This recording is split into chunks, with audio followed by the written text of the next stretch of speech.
Hey everybody, Startup here. Let's see, this is going to be 11G, Rational Functions part 1. I guess maybe it's part 2 because we've been doing this a little bit.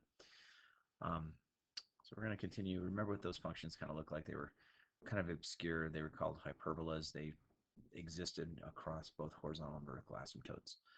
And so we're going to be looking at when they're in this form and talk about the asymptotes. And it's very similar, so it's not like we're doing too much. So remember, when it was in this form where we had the k value out here, wherever the denominator equaled 0, you set that equal to 0, you got your vertical asymptote.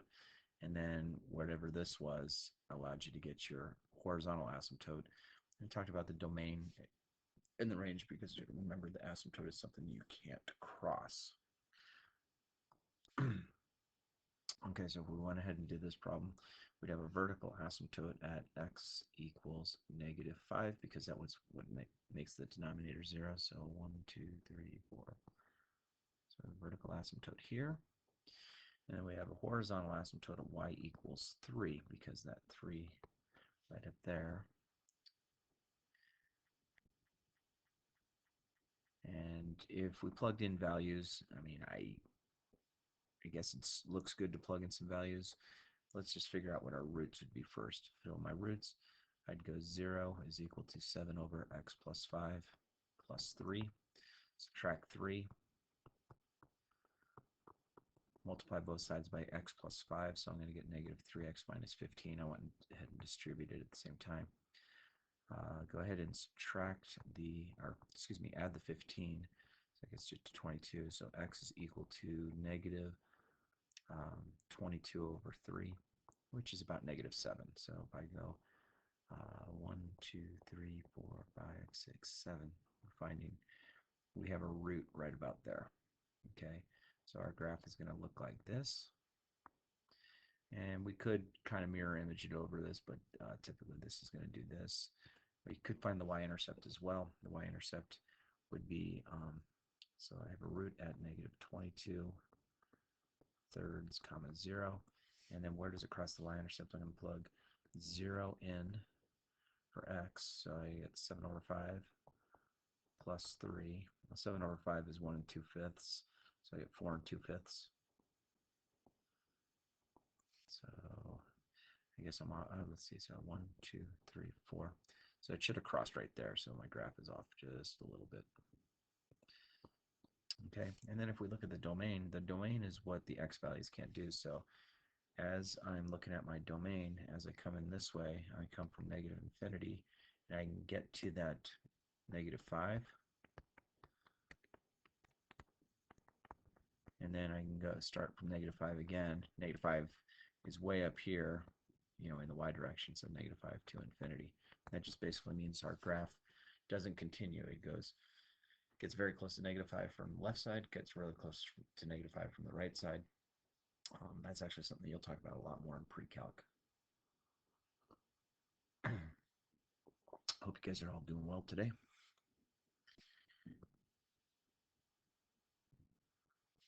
All right, so let's take a look at this. So remember on the last lecture where we put it together, where we didn't have it like over something. So if I were to look at this, use this equation, and if I were to go to the right, so I were to go to infinity, I get large numbers on top faster than large on bottom. So if I plugged 100 in, I'd get 200 plus 5, which is 205 over 98. If I plugged 1,000 in, I'd get 2005 over 998. So the top gets bigger because of the multiplier of 2. So we just kind of would keep that in mind.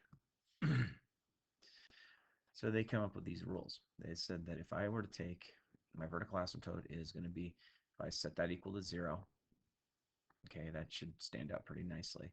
But then we realize that the C and D don't do much.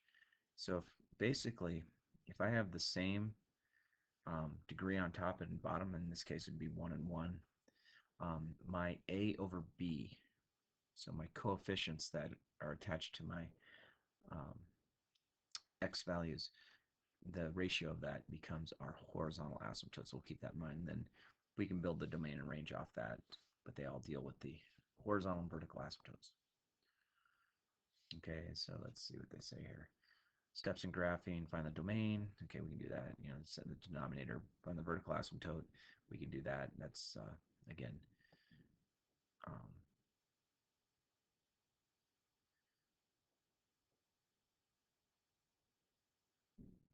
I think they actually have this backwards.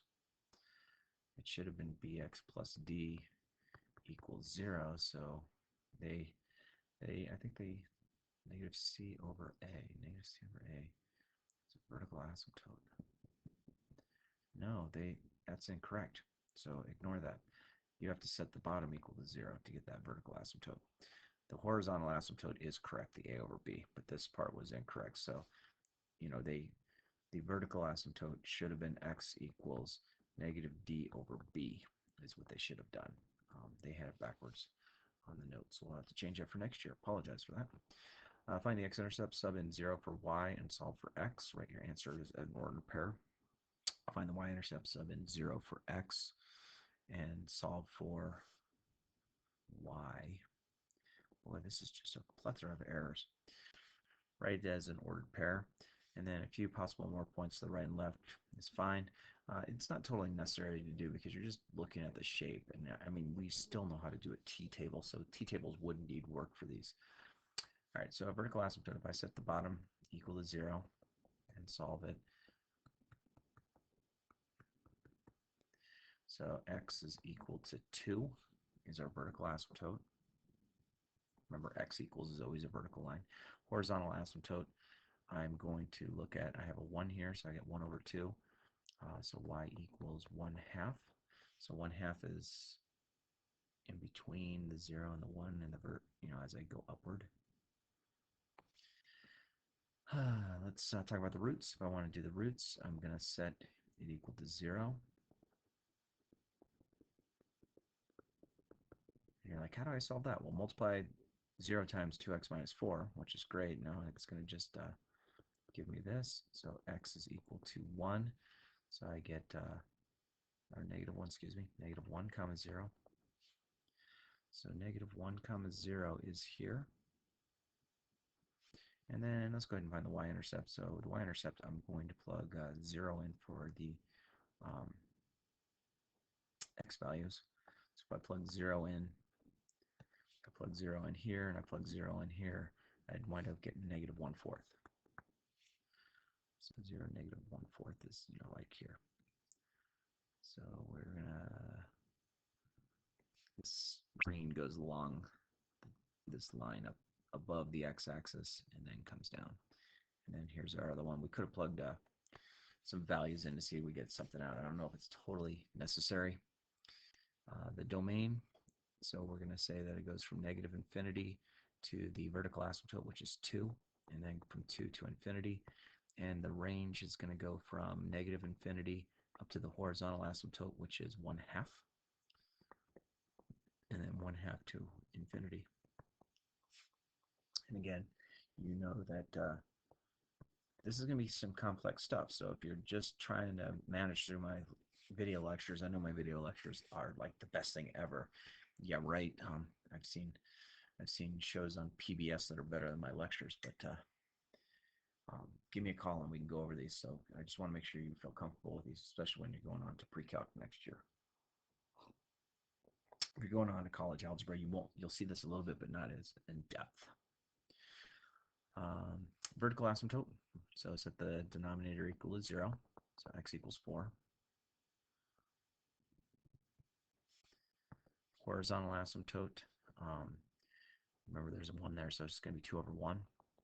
2 over 1 is just 2.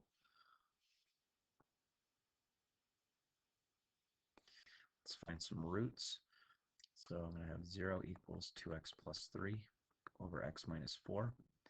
Multiply both sides by x minus 4, so you get 2x plus 3 equals 0.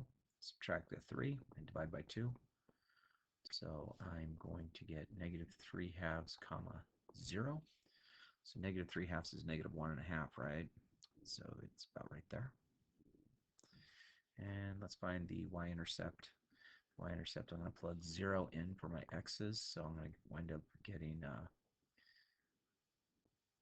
0 comma negative 3/4 because you have that negative on bottom. So 0 negative 3/4 is somewhere in there. So this is what our graph is going to look like. And then it comes up here as well. And again, you can plug in additional points. I'm not sure that's the priority. Make sure you, in pre-calc maybe they'll hash you too, but I don't know. Domain is going to go from negative infinity to the vertical asymptote of 4, and then from 4 to infinity. And then the range is going to talk about the horizontal asymptote, so it goes from negative infinity coming from the bottom up to 2, and then from 2 to infinity. Okay, last problem. I would rewrite the top to be this, just so it makes it easier to see. Vertical asymptote, take the bottom, set it equal to 0, so x equals 4. Horizontal asymptote, that's why I changed the order. It's going to be negative 2 over 1.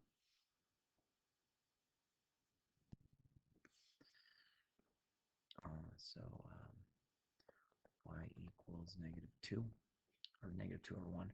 Roots, plug in 0 for our y. So you should be seeing this. I get that. So that's going to give me 1/2 comma 0. So 1/2 comma 0 is about right here. My y-intercept, I'm going to plug 0 in front of my x's. So 0 here, 0 here. So I get 1 over negative 4. So I'm going to get 0 comma negative 1/4. 0 comma negative 1/4 down here. And here comes my graph. It goes along the horizontal and up to the vertical. And then this one over here does that. And you're like, hey, why did that kind of flip-flop? The reason that flip-flopped is because I had that negative 2 in front of my variable on top, which becomes right there.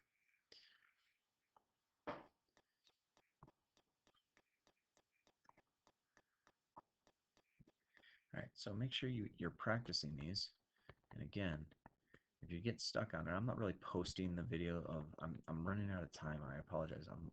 But if you want to do a Zoom, send me a text, and we can set up a Zoom and go over the answers, okay? Hope you're all doing well. Have a great day. Take care one another, friends.